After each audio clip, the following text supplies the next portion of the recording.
Welcome to From Betrayal to Breakthrough, and here is a mini dose of Dr. Debbie where I'm sharing tips, suggestions, strategies, and sometimes just motivation to have you move past your betrayal once and for all. So this episode is dedicated to the betrayer and to the betrayed who is wondering if the betrayer can change. I get this all the time. People ask me, is it possible for someone who's been able to betray to change? And here's my answer. Yes, they can if they really want to. If you really want them to, that has nothing to do with what you will see in them. This has everything to do with them wanting to. Now, when I'm even talking about betrayers, there are two types that I've noticed. One, they have no remorse, no regret, no empathy. On to the next. It becomes, they're looking at you like, what's your problem? Get over it. I'm not talking about them.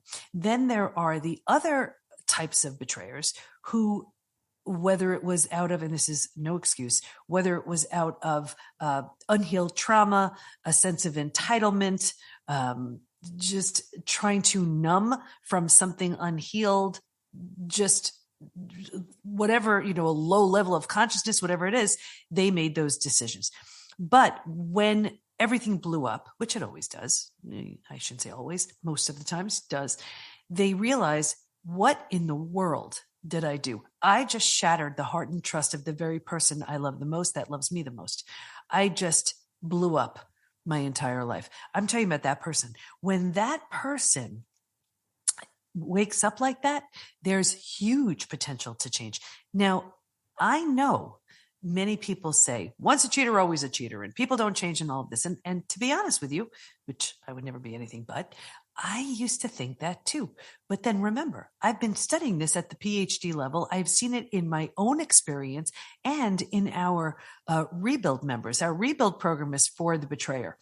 And it's so amazing to watch because there's no shaming or blaming, but I'm not easy on them. They work with our coaches and they have our programs specific for them, but I see them on a group call every month and they ask questions. And even just by the questions they ask, the way they show up, I know they're doing the deep work.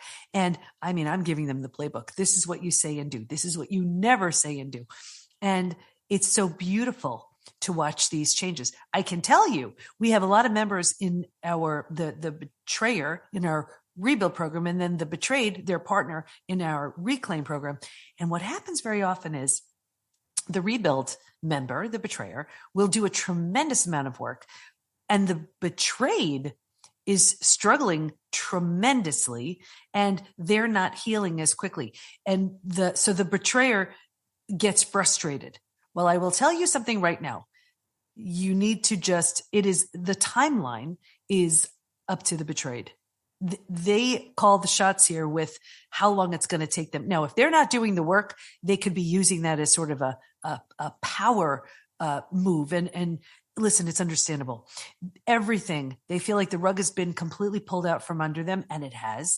And they feel they have very little control over most things in their life. And this may be one of the things they feel they have control over. So that may be a place where they're exerting control, whether they, give you the impression, the idea that they notice all your changes or not. That's something that they may feel, well, I don't want to let them know because then they'll just, who knows what'll happen.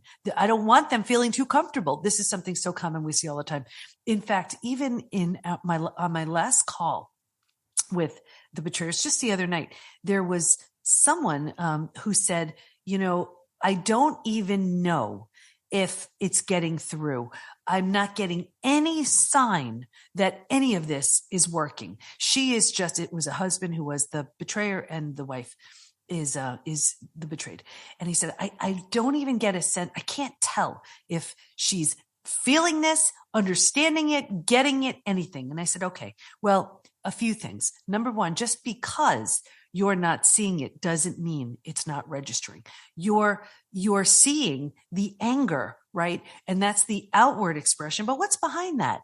Fear, sadness, hurt, right? So she's not at the point that she's feeling comfortable being vulnerable enough with you to express that. But what if that's behind what you're seeing? And what if you could speak to that, speak to the hurt, and speak to the person who's sad, and speak to the person who is just heartbroken? If you could find a way not to try to speak with the angry person, but the one who's displaying anger because of that hurt right behind it, how would that work for you? And then I also explained, and that made a lot of sense to him. And I also explained, I said, think about this. She may be very afraid of letting you know that she sees all these changes, because in her mind, then she could be thinking, okay, great. Well, he's doing all these changes. And if I acknowledge and I let him know, well, maybe his head's going to get too big, and he'll, and with his ego and whatever, and then feel too comfortable. And then she goes down this really dangerous rabbit hole. So she may not be letting you know, but that doesn't mean it's not registering. So I gave him, and so he said, well, what do I do? And I gave him this idea. And this is beautiful, because I'm doing this with all of our Rebuild members in their own experiences, just sharing with them what may be really helpful. So for him, I said, okay, what would happen if, let's say, you just kind of walked into the room and you brought it up? Number one, very often the betrayer never wants to bring up anything, because he's like, he or she, we have many betrayers who are she, and they don't usually want to bring it up. They're like, well, I don't want to rock the boat if everything is kind of okay. But think about it. For you to bring it up on your own, it shows you're thinking about them. It shows you're thinking about this experience. It shows you're thinking about what you've done. So already look at the message that sends. And then what if you just said something like, I know you're having a hard time believing that these changes are real. I get it. And I would feel the same way. And you have every right not to trust me. I brought that on, and I completely understand. And I will, until my last breath, do everything I can to show you that I'm becoming someone trustworthy. And then what if you said something like, and I see so clearly that version of me that I was, I can't believe I was able to do, it was me, but I can't believe that was me, because I see it so clearly now. That version of me just didn't get it, didn't see what I had, didn't appreciate who you were. All of this, it had nothing to do with you, but I didn't get any of that. Now think about the message that brings. What that says is, I see it so clearly. I see that version of me, and I am so distanced from that version of me. Do you see the message that brings? That says to the betrayed, oh, he really sees who he was or she was, and and really understands and really gets it. Because if they don't know that you see how different you are, or if they don't know that you recognize a difference, their fear is, well, if there's no real change, how do they not slip back into that again? So think of this really brief conversation that I drew out for him, where you just kind of nonchalantly walk into the room and say, with empathy, deep empathy, I get how much I hurt you, and you have every right not to trust me. I was not trustworthy at all. So now you're acknowledging, now you're bringing it up, you're showing I'm thinking about you enough to bring this up, even if it's going to trigger a whole conversation and everything else, right? So that's what's going on right there. And then you're showing the space, the distance in who you are now based on who you were. I see so clearly who I was. I was this, that, the other thing, whatever. And now you've shown that space. So your partner sees, wow, they're getting it enough to see who they were and who they are now. And however long it takes, I am spending my last breath, if that's what it takes, letting you know, I am someone that you can trust and feel safe and comfortable with, and whatever your words are. Now there's that safety and security and trust that's being rebuilt. And then you walk out of the room. Do you see what a powerful message that is in something just like that? Now, I'm saying, and then you leave the room, because at the end of that, you don't want to stick around and wait for your accolades and wait to be told how great you are and make it about you. It's not about you. So in that little experience right there, you are saying so much and it's registering. And it's so funny because I know there are going to be so many people in our community that are going to be sharing on the group call with, that I meet with. I meet with the betrayed on the group call and they're going to say, oh my gosh, you know what just happened? And it's going to be hopefully their partners who picked up this tip and used it. Anyway, the whole idea is, yes, if you are the betrayer, you can change, but it's because you are ready to become someone you're proud of. You're tired of being who you were and walking around with shame and being disgusted with your actions. And let's say you have kids, you want to be a role model and you want to be someone that says what they mean and means what they say. You know, there's something that feels so good about being trustworthy, knowing that if you say something, it's as good as gold. That's your word. And that's all it takes. You say something, you mean it. And to rebuild trust in yourself and then rebuild that trust in the person or the people whose hearts you've shattered. I mean, that's where things really, really change.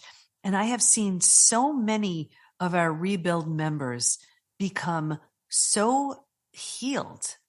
And it's a different kind of confidence. It's not that ego bravado confidence. It's real.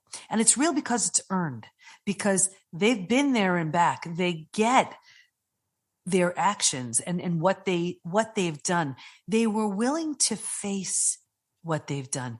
And I see this with so many people. They're just unwilling to get comfortable. They're unwilling to do that deep transformative work because you're meeting up with parts of you that you're trying to outrun, but you've decided, I'm not going to outrun it. I'm going to meet with it, deal with it, face it, feel it, and heal it. And that's exactly what happens when you do that. Is it easy? No. But those of you who've been on listened to enough of these episodes, I say it all the time, and it's a saying. I'm telling you, you can apply it to every single thing. It will work. And it's hard now, easy later. Easy now, hard later. Take your pick. It's going to be one of those two. When you are healing from betrayal, when you are the betrayed, or when you are the betrayer, it's the same thing. Hard now, easy later. That's the way you're going to move through this. Hard now, you're facing all of these really painful things that you've done. You're facing your lies. You're facing your deception. You're facing the breaking of those spoken and or unspoken rules that you had with the person who trusted and believed in you. That's hard to face. But when you do, you learn to first forgive yourself, because, you know, that Maya Angelou saying, if you knew better, you'd do better, or something like that, right? That was the best you could do based on who you were at the time. Well, this version of you is so much more healed, so much healthier, has such a greater awareness that you wouldn't make those decisions again. You think differently, you're acting differently because you are different. And I say this to the betrayed, and this will be helpful too. And for those of you, for the betrayers who are listening, cells turn over. You have trillions and trillions of cells. They turn over every single day, meaning you literally become physically a new version of yourself. I think it's every 7 years or something. All of your cells have turned over, making you a completely different person. So is it possible to be different? Yes, it is. Between the cells doing the work that they're doing, you doing the mental, emotional work that you're doing, it is possible. And for the betrayed who questions, and I get why you're questioning. I get it, because you're like, how could somebody behave in that way and then be different? And I'm not suggesting that all betrayers change at all. But what I am saying is, look at yourself. Look at you. Look at the version of you before betrayal. And if you've done the work to heal, look at the version of you now. If you've done the work and you are moving through the proven predictable 5 stages from betrayal to breakthrough, you are not the same person. The version of you who was so sick, sad, stuck, small, the stage 2, stage 3 version of yourself is not the same person you are in stage 4 and is not the same person you are in stage 5. So if you can look and say, I don't even think that way anymore. I don't act that way anymore. That's not even me. So use yourself as your own proof that if you can change, so can others. And I know I struggled with this myself because when I was rebuilding a very different relationship with my husband for the second time, right? Remember my betrayal, those of you who know my story, that was the crash and burn, the end of the whole thing. And then, eventually as 2 transformed people, we married each other again. Now, never in a billion years would I have done that if I wasn't totally different and if he wasn't totally different. So change and transformation is absolutely and entirely possible, but it's only possible if both of you are completely willing on your own to do the deep transformative work. This is not about go to some couples counselor who tries to sort of negate or minimize or whatever. And I'm not suggesting that, some couples counselors are wonderful, but if the whole goal is just to get you both to being okay, it often is very short-sighted because the betrayed has to go through their own reckoning and healing physically, mentally, emotionally, psychologically, spiritually. And so does the betrayer. And when they do that on their own separately, which is a very big fear for a lot of people, they're afraid, but wait a second, if there are some big consequences for this betrayal, then what if it doesn't work? Well, think about it. If the only way it works is if you don't heal, is that good? Does that work for you? And so often that's the choice that many people make, where they're so afraid to heal that they sabotage, and I see this, they sabotage their healing so they kind of make it quote unquote work. And I have also spoken with people who said, just help me with my head so I can be okay with this. Not saying help me heal so I can move through it and then decide what I want to do. Help me just rearrange my mind and my head so that I don't notice or care. That is not what I'm talking about. Betrayal shatters everything. It shatters your heart. It shatters your trust. And the beauty of that is now there's no need to patch up. There is nothing to patch up, but to rebuild something from the ground up new, whether it's a brand new you who is so solid and empowered and healthy and happy and strong, right? Or collectively, it's a brand new you and a brand new them because they were doing the work themselves. That's when you create that 2.0 relationship, that 2.0 couple. So as I say to all of our members who ask me, what do I do? What, about them and them and them? This is not a time where it's about them. Once you've been betrayed, this is a time where it's all about you. You harness your resources, your energetic resources, and you use it to move through the 5 stages from betrayal to breakthrough. If you are the betrayer, you have a little bit of a different job. You are coming up with the reasons why you chose those actions, seeing who you were and who you want to become. And also, if you have the precious opportunity of a second chance, you are being there in the way your partner needs when they need it. So 2 very different roles, but really what I just wanted to share is when I hear people saying, why did you just, you sold your soul, people don't change, this and that. I get why people say that because from their experience, that's what they know. And that's what's been the case for them. And that's why they also have these repeat experiences. Even my study proved that when we don't heal, and we see it in health and work and relationships, for example, we see it in one of 2 ways. One way is the big wall goes up. We're like, nope, been there, done that, not letting anybody get close to me again. Our heart was so hurt that we would rather keep everyone at a distance than then just allow for that level of vulnerability. Again, take that chance on opening up our hearts again. So we'd rather keep everybody away. The other way we see it in relationships is a repeat betrayal. The faces change, but it's the same thing. And why does that happen? It's because there's a profound lesson. I am not saying it's your fault, it's your opportunity. There's a profound lesson needing to be learned.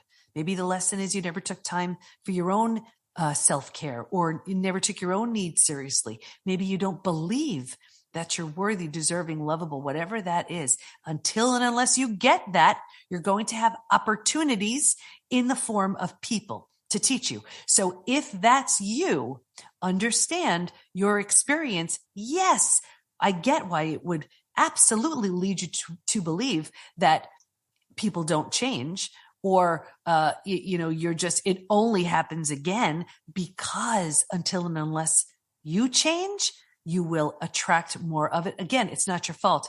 That lesson hasn't been learned. So I get why you may be feeling that way. And also in the case of repeat betrayals with the same partner, unless and until there is a profound change that shakes up that relationship to the core, there really aren't kind of many consequences here. And so there really are no lessons learned. And we do this for any number of reasons. We do this because of financial fear, fear of change, fear of the unknown, religious reasons. That's a big one. Not wanting to break up a family. I get all the reasons, but when even in the study, there were 3 groups who did not heal. And one group was the group where the betrayer had very little consequences. And I saw 2 things with that group. Number 1, a further deterioration of the relationship. And number 2, that group was the most physically sick with symptoms of post-betrayal syndrome. So know that you're doing everything you can to, whether it's keep your family together, keep the marriage together, just prevent changes from happening, but be very aware that you may be doing that at your own expense. And people say to me, they're like, but I don't want to be the reason why I break up my family. Well, I want you to think about this. You're not the reason. The betrayal created the shattering. You just having some, boundaries or consequences because of it doesn't make you bad or wrong. It's just that you value yourself enough to make some changes, whether that's rebuilding, if that's what you want to do in a very different way, or making some other decisions. I would never step into someone's marriage or family and say what's right or what's wrong. But I can say what the research proved, what we see within our members in the PBT Institute, what I've experienced myself. And I will tell you, having lost loved ones, having disease myself, being in the ICU for 11 days, there was nothing harder I've ever done than rebuild an entirely new relationship with the person who hurt me. But I can also tell you, doing that and moving through the 5 stages and living in this place of that's completely new, because it's been worked on and worked through and earned, it's a whole different experience. So no need to make any decisions now. You need to heal right now. And if you're the betrayer, and like I said, you've been gifted that golden opportunity, don't mess it up. It's precious. Trust was shattered. It needs to be earned from the ground up once again. Don't give it and take it away. Keep giving. Don't worry about if it's being noticed or recognized. The person you hurt is in tremendous pain. They need to get support as well. But if you're doing the work and you're doing it right, it's being seen, it's being felt, it's being noticed. Keep going. This is the hardest work you'll ever do as well. So our rebuild program is here. If that can help you, if you're the betrayer and you really want to become someone you're proud of, our reclaim program, of course, is for the betrayed. I'll end with this little story. I just love it so much. We had a couple in our reclaim and our rebuild program, and the rebuild member, the husband, was asking me, what do I say? What do I do? And I gave him an absolute gem of, you say this and you do this and don't say this and don't do this. And he was writing down all his notes. And then on our group call with the betrayed, I didn't know if he was going to just listen to that, take my advice or not. And then on my call with the betrayed, she was there and she speaks up and she's like, oh my gosh, he's like the guy I met in college, only better. And like, I'm silently high-fiving him and just giggling to myself because he got it and he listened. This stuff works. It works. It's grueling and it's the most transformative work you'll ever do. So I hope that helps. If you're the betrayer, this is the opportunity of a lifetime to rebuild right. If you're the betrayed, don't stay stuck in stage 3. You owe it to yourself to live that stage 5 version of yourself. So I hope that helps, and I'll catch you next time. You need the right tools, support, and the right community to move through the 5 stages from betrayal to breakthrough. And we have all that within the PBT Institute. So join us at the PBT, as in Post Betrayal Transformation, thepbtinstitute.com. There's a version of you who's so confident, healthy, peaceful, and happy on the other end of your healing. And we can't wait to help you get there. We got you. Thanks for listening. And here's to your breakthrough.